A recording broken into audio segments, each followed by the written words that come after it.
While neoconservative warmongers like Robert Kagan are willing to admit that the United States has lost the war against Iran and lost badly, it's important to know that the US isn't the only loser. The global economy is. And there's no end in sight because Israeli Prime Minister Benjamin Netanyahu declared on CBS's 60 Minutes that the war is not over yet. Here's what he said. The Iran war accomplished a great deal, but it's not over because there's still nuclear material, enriched uranium that has to be taken out of Iran. There are still enrichment sites that have to be dismantled. There are still proxies that Iran supports. There are ballistic missiles that they still want to produce. Now we've degraded a lot of it, but all that is still there and there's work to be done. So how much longer can the global economy handle this war dragging on for months, maybe even years? Because oil prices rose today after Trump declared that he would be rejecting Iran's counter proposal for peace, calling it garbage. So US West Texas Intermediate futures, they gotta find a better name, and Brent are both up around 40% since the US and Israeli-led war against Iran started on February 28th. Citi analysts wrote in their latest oil report that prices could rise further if Iran and the United States do not agree to a deal, adding that crude markets have been cushioned by high inventories, strategic petroleum reserve releases, weaker demand in developing economies, and intermittent signs of possible de-escalation in the Middle East. I should note that today, Trump apparently is spooked by how high gas prices already are, that he called for a temporary pause on all gas taxes. We'll see if that's actually carried out. But you know, Cenk, something that you've been mentioning a lot on the show, there's a huge disconnect when it comes to the stock market versus what we're experiencing at the pump. Because the stock market is doing stupendously. But when it comes to what we're paying at the pump, obviously prices have gone up quite a bit and will continue to go up as this war drags on. So I want to go to graphic 9, right? So you see when the war started, the markets crash, Trump panics, does a ceasefire, right?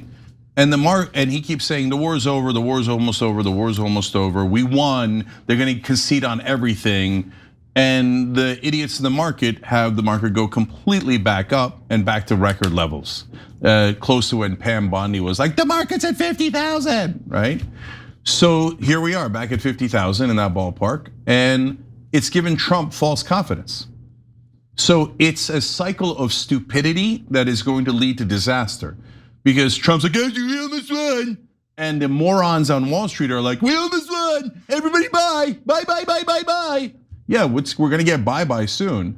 And so now, because Trump thinks it's no big deal, he said today, I thought the market was gonna go down 20-25%. So he knew how much damage he was gonna do to America on behalf of Israel, but he chose to do that anyway. He said, oh, I took a bullet for this. Why? Yeah, why? Why? Okay, because you're making America take a bullet. You're making our economy take a bullet along with yourself and your politics, and we know why. I don't care if everyone in mainstream media lies to you, it's blackmail. The bribes alone doesn't do it, okay? A lot of people are bribing him, a lot of countries are bribing him. No, at this point, the way he's following Israel, no matter how much it's obviously going to his doom, and when he only cares about himself, that means the blackmail is worse than him being considered the worst president in history, okay? So what's going to happen in that market, hear me now, quote me later, is when we go back into the war, because Netanyahu just ordered us back into the war, and then Trump ripped up the peace deal, and Trump just said today, there's only a 1% chance we don't go back into the war. Markets didn't go down at all. They're like, no, the war's almost over, bye, bye, bye, bye. Okay, it's going to be a spectacular crash. So Richard Wolff, economist Richard Wolff, made a statement that hasn't left me ever since I heard it, because I think it's exactly right. Markets are slow to react to reality, but then once they do, they tend to overcorrect. So you're 100%. Right, that crash is coming and it's gonna be epic. It's gonna be devastating to a lot of, I mean, look, when you really think about who's invested in the stock market, about 80% of the stock market is owned by the top 10%. of this country, okay? But that doesn't erase the fact that a lot of working class Americans have the entirety of their retirement savings in 401ks or IRAs.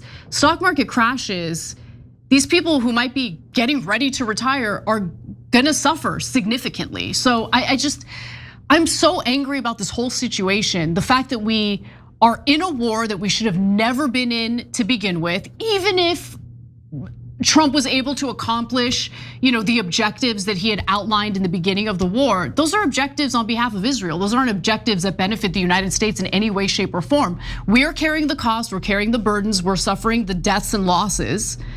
Whereas Israel gets to bomb from afar and get us to do their dirty work for them as they're expanding their borders into southern Lebanon. Yeah, so last two things here. I asked a couple friends who or invest on a way bigger scale on Wall Street, right? And I said, what the hell is going on here? Because these markets don't make any sense. And they said, the problem, Cenk, is liquidity. What does that mean? Mm-hmm. The wealthy now have so much cash, they literally don't know where to put it. They're like, what are we supposed to do? Withdraw all of our money from the stock market and put it into gold or cash, etc.? No. We've been making so much money every year from the stock market, we just can't quit that crack, right? So, but when Anna's right, when you have the markets fluctuate like crazy, the pendulum swings wildly. That's why when Warren Buffett said, hey, how did I make this fortune? I bought low and sold high. And everybody thinks, well, why doesn't everybody do that? That's like gotta be the easiest thing in the world. Because they're monkeys on Wall Street. So when people are buying, they all buy like monkeys. And they all go right over the cliff. And when people are selling, they all sell like monkeys, right? Yep. And that's why we have these giant crashes, like the Great Depression in '29, like the 2008 crash, like the 2000 internet bubble. And now we're about to have another giant crash, in my opinion. Okay, don't ever invest based on what I say on the show. Make up your own decision. Timing is absolutely critical. I wouldn't listen to anyone on air about when or how to invest, okay? Now, but on a macro scale here, what's going to happen, that's my sense, is that they're going to overreact. So once the crash happens, it's going to be spectacular because all the rich people are gonna think, I gotta get my money out of there, and then I'll buy low once the market completely crashes. Hurry up, get out of there, right? And they'll get out before any of you do, and your 401ks will be obliterated. And I'll add one last cherry on top prediction, and then the people in power will start talking about bailouts for the wealthy. 100%, oh my God, it makes me so angry. Why? Why are you making me so angry? It's so true. It's so true, everybody, they always do that. They're gonna do that in this case too. And they're gonna wanna bail out some of the Israel first guys who pushed us into this war in the first place. No, okay. No mercy. Yeah, no. Oh my God, if Bill Ackman comes around looking for money, hey, you made a list, Bill, right? Of the college students who weren't sufficiently kissing Israel's ass and you promised to destroy their careers and their lives. Good news, we also have a list, okay? So, and our list can't do anything. We don't have any power, you're the billionaire, we don't have anything. But if you come asking us, the taxpayers, for money, then you're on the list. And I'll do anything to make sure Bill Ackman and his buddies don't get bailed out after they slaughtered our economy. And they did it to betray this country in favor of a different country. You're not considering the financial impact of this war on Americans? Iran cannot have a nuclear weapon. What about the pressure on Americans and prices right now? Every American understands. Americans, how they're feeling about every American, are you listening to me? Every American understands if the stock market goes up or down a little bit, the American people understand it. Apparently, the economic suffering of Americans has not been a factor in persuading Trump to end the war and make a deal as quickly as possible. And for Americans who are hoping that the Federal Reserve will cut interest rates further, well, now, thanks to a new Labor Department report showing that inflation has ticked up to 3.8% in April, unlikely the Federal Reserve is going to cut interest rates. In fact, they're having conversations about raising interest rates. Cenk, your 2 cents. Yeah, I got 2 things out of this. Number one, obviously Trump doesn't care about what happens to you guys at all. It's not even a consideration. The Israeli donors are 1 billion times more important than you guys. And I'm going to show you the price of flights and how much they've gone up in a minute, and the devastation that we're feeling on behalf, because we're all forced to kneel to Israel. But the second part of it, guys, is potentially more devastating. What is Trump's comments harbinger of? As what's next? Are we going to go further into the war? So we'll talk about that as well. Go ahead, Anna. So as you heard in that video earlier, Trump seems to genuinely believe that this war is about nuclear weapons. I thought he was playing along with the Israelis in regurgitating their cover story, because we all know the Israelis really want regime change or a failed Iranian state. But no, Trump really thinks, oh, we need to be worried about Iran's enriched uranium. And so he insists on moving forward with this war. So the Wall Street Journal notes that it's had a huge impact on our economy already, and this is just the beginning. This is the tip of the iceberg. So the figures reported by the Labor Department surpassed the previous month's reported increase of 3.3%. Economists polled by the Wall Street Journal had expected inflation of 3.7%. And as I mentioned, the Labor Department report indicates that April's inflation ticked up to 3.8%. So the April increase was the highest in 3 years. I remember what inflation was like in 3 years. It was crushing the American people, and it was related to supply chain disruptions and corporate greed from the COVID pandemic recovery.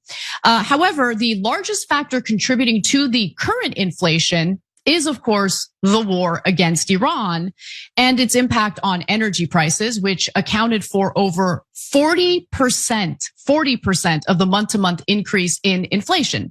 Energy was up 18% from a year earlier. Within that, gasoline was up 28% and fuel oil jumped 54%. And remember, guys, higher gas prices, higher energy prices typically translate to higher transportation, not just transportation of people, but also transportation of goods and certain things that we need, like food and clothing.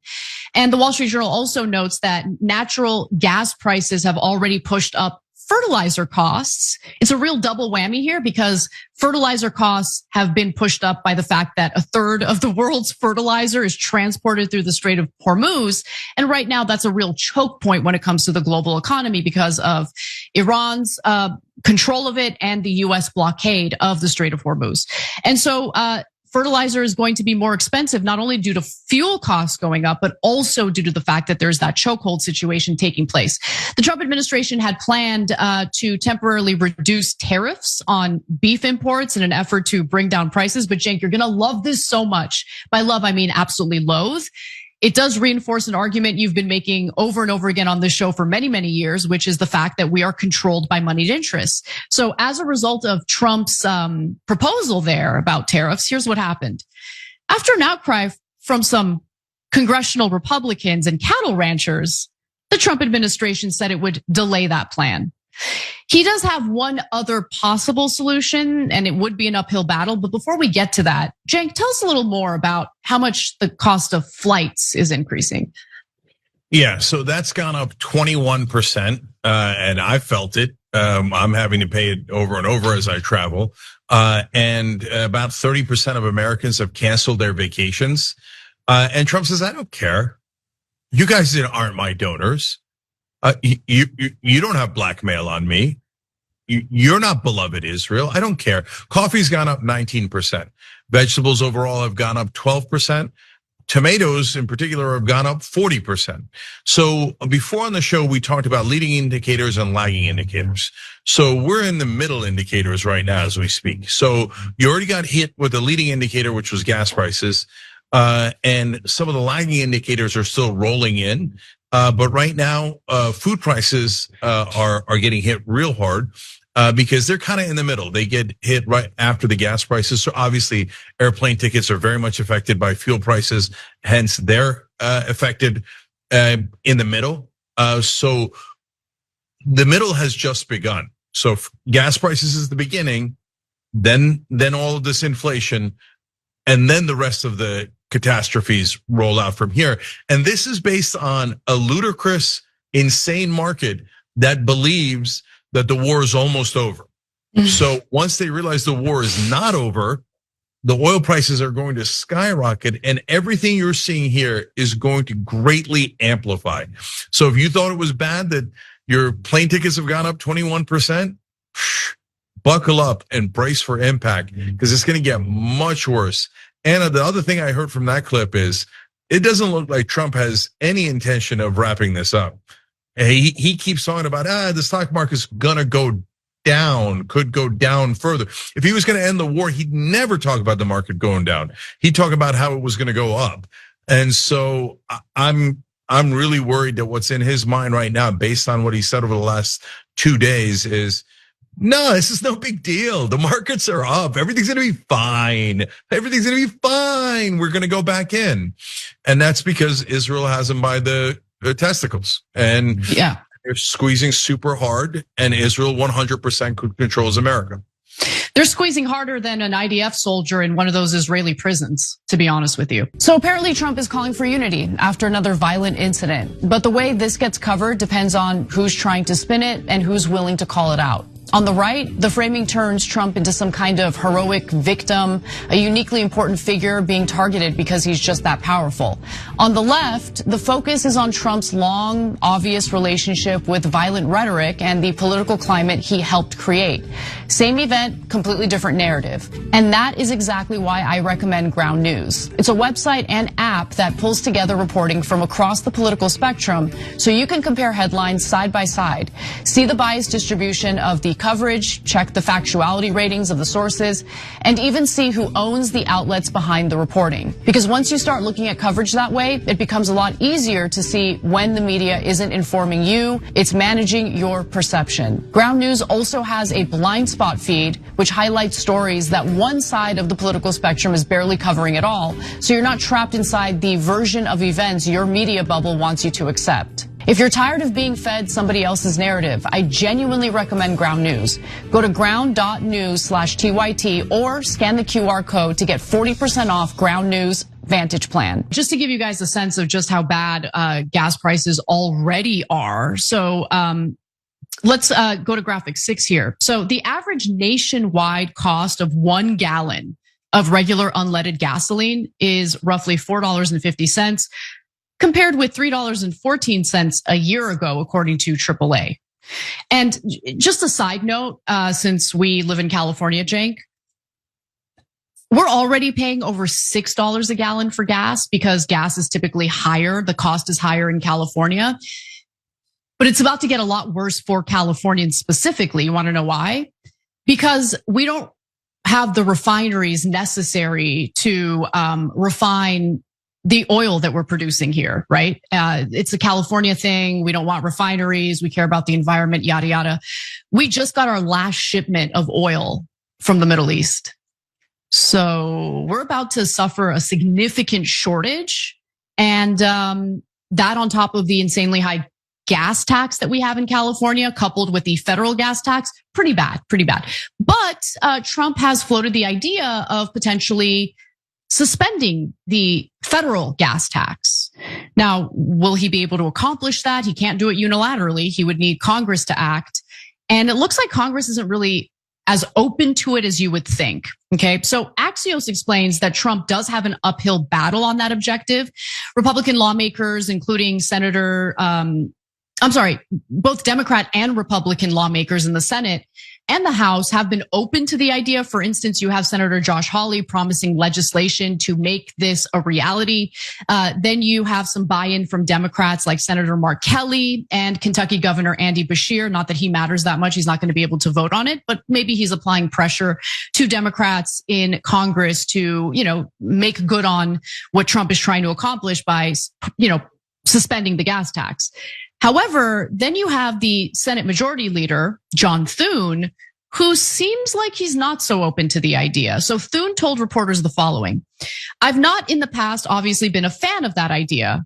So let's just pause and acknowledge the fact that maybe for the first time in my adult life, I've come across a statement from a Republican lawmaker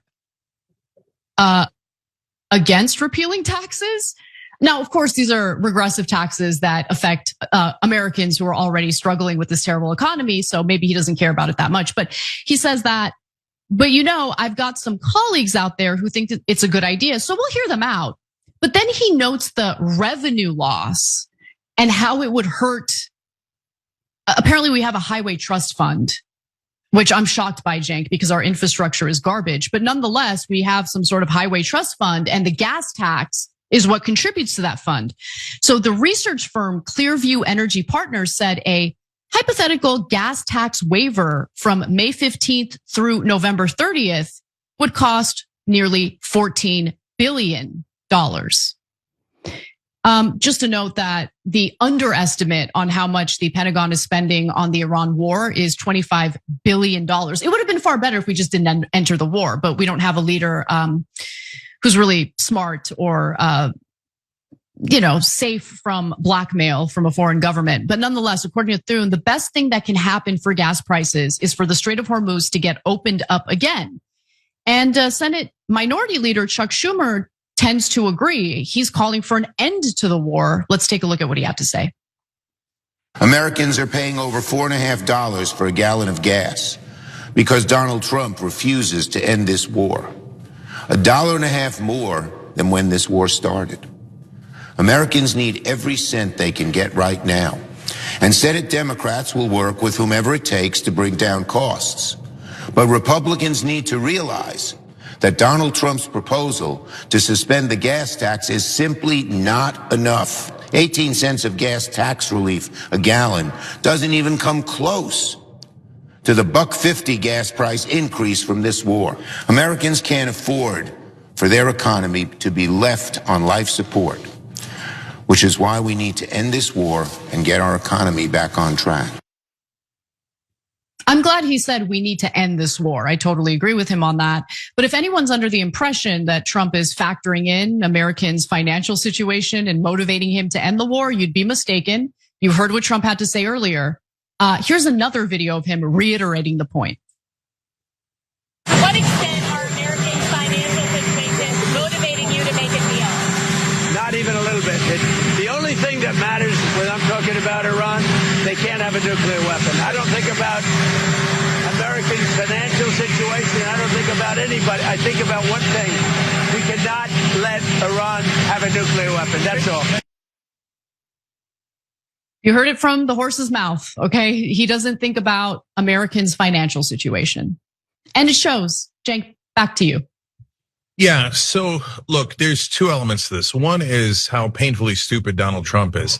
Even if you don't care about America's financial situation, which he most certainly doesn't, at least be savvy enough to say that you do, and it breaks your heart, and you're really worried about it, but we need to do this, blah, blah, blah, blah, right? But he doesn't, because he's a moronic billionaire who was handed money by his dad, and he blew that, and then by his second dad, Jeff Zucker, at NBC. Yeah, and then he's now handed money through crypto scams by every criminal and country in the world. And so that's how he makes his money, by being a corrupt scam artist. But he's not even that good at it. That's what's so frustrating, right? Like our situation got so bad that the country was so desperate because how sick the establishment is that they trusted this obvious two-bit con man instead. So he's dumb enough to say he doesn't care about you. But the second part, Anna, I don't think, no, it's not just dumbness. No, to me, his concern about the nuclear weapons is utter horse crap. I don't believe him at all. At not 1%. He told us the nuclear facilities were utterly destroyed earlier in the first war we did with Iran. And he said we were totally past the nuclear issue. He's bringing the nuclear issue back up because it's the easiest way to scare the 80-year-olds that watch Fox News. And to be honest, I've seen new polling showing how much people still watch mainstream media. It's not just 80-year-olds watching Fox News. Tons of people still get totally brainwashed and manipulated by local television, radio, and cable news. And those people, they don't know anything because the cable news and all of mainstream media 100% do propaganda for Israel. So all they don't have any idea how bad it is right now. And so Trump, and they have no idea that, no, we said we destroyed the nuclear facilities. What the hell are you talking about? What are you talking about with the nukes? No, he doesn't care about that. He's only using that because, to me, at this point, it has become completely obvious that Israel has blackmail over him. Because there is no other explanation for, I will purposely and obviously destroy the US and world economy on my own watch, destroy my own legacy. I'm in the low 30s and I'm gonna drive it into the 20s, and I'm gonna make sure my party loses and my legacy is seen as a miserable failure. There's only one reason why you would do that. If the alternative is worse, and the alternative is the blackmail that Israel very likely has on Donald Trump, that is why we're all being forced to go into this war. And it's, guys, can we like maybe, do you think this country has the capacity to maybe, I don't know, raise political leaders who aren't disgusting perverts? Is that possible? Do you think we can maybe accomplish that? Why does our political system seem to attract or incentivize the scummiest, most disgusting people to want to be part of it? Well, I know the reason why. The two things we talk about all the time. One is the donors want the least moral, and by the way, least intelligent blank slates they could find. Hey, who's a total moron who has no moral compass at all and will do exactly as we order him to do? Well, if that's what you want to order, George W. Bush is perfect. Donald Trump is perfect. All of these empty suits, Chuck Schumer, Hakeem Jeffries, Mike Johnson, you think those guys are smart? They're some of the dumbest, most immoral people in the country. They're the ones who raised their hand and said, I'll work for money, I'll sell out Americans. You're a foreign government, you're corporations, I'll sell you out. I mean, I'll support you and I'll sell Americans out. So then the media comes in and goes, oh, the incumbents are great. They have such important experience and they could do a terrific job of kissing Israel's ass. And they're the greatest, right? And they lie to you and lie to you and lie to you until they trick your 85-year-old grandmother to vote for an establishment Democrat or Republican who's gonna drive you into one of Israel's wars, rob you of all your money, give it to ExxonMobil, give it to Pfizer, give it to Israel, and make sure that your prices go up. You think Chuck Schumer's against the war? He's not against the war. Israel loves this war, so Chuck Schumer loves this war. He's just playing politics. They haven't done a single thing to end this war. Not a single thing. So now we were gonna get cuts at the Fed on interest rates. We're not getting that anymore. In fact, they'll probably raise interest rates, which will then hurt the economy even more because inflation is already out of control and we just hit the iceberg. We just scraped the iceberg. Wait till we get a breach in the hull, right? So guys, the reason my hair's on fire is because I swear to you that you don't realize the economic catastrophe headed our way if we go back into this war, and it's now almost not an if anymore. Trump keeps talking about, oh, the market could go down 20 or 25%. I thought oil prices were gonna get to 150, 200, 99 is not that bad, he said today. First of all, 99 is bad. That's why we have the inflation that we have now. And on top of that, he's going back in. So that's why he's saying, yeah, oil's gonna go up to massive numbers. The market is gonna crash. I can't stand the idiocy of Wall Street. I mean, today prices skyrocket, gas is through the roof, and those morons are still buying. They're still buying. They're the dumbest people in the world. So, okay, guys, here's a marker for you. Me versus all of Wall Street. And I'm gonna tell you right now, all of Wall Street is dead wrong, and that market is gonna crash like we haven't seen in our lifetimes. Maybe they know something we don't know, Cenk. Seen it coming. No, hold on though. Maybe they know something we don't know, right? So there's been a lot of insider trading taking place. So all the people propping up the markets right now, maybe they know when it's time to sell. I mean, maybe they're privy to information. And look, we know insider trading is happening. We know that the markets, there's funny money, there's all sorts of weird stuff taking place. The people that I worry about are normal people who are not, day traders, who are not involved in, managing people's money or any of that stuff. I'm worried about people who are dutifully contributing to their retirement accounts, doing everything right, and then they get screwed in the end anyway. They get screwed in the end anyway. And by the way, this is a side note, but it's an important side note. This is why maintaining and protecting, and in fact, bolstering our Social Security program is essential. because that is the only retirement money that is not tied to risk, that is not tied to the stock market. It's fixed income that our retired people here in the United States can benefit from once they're ready to retire.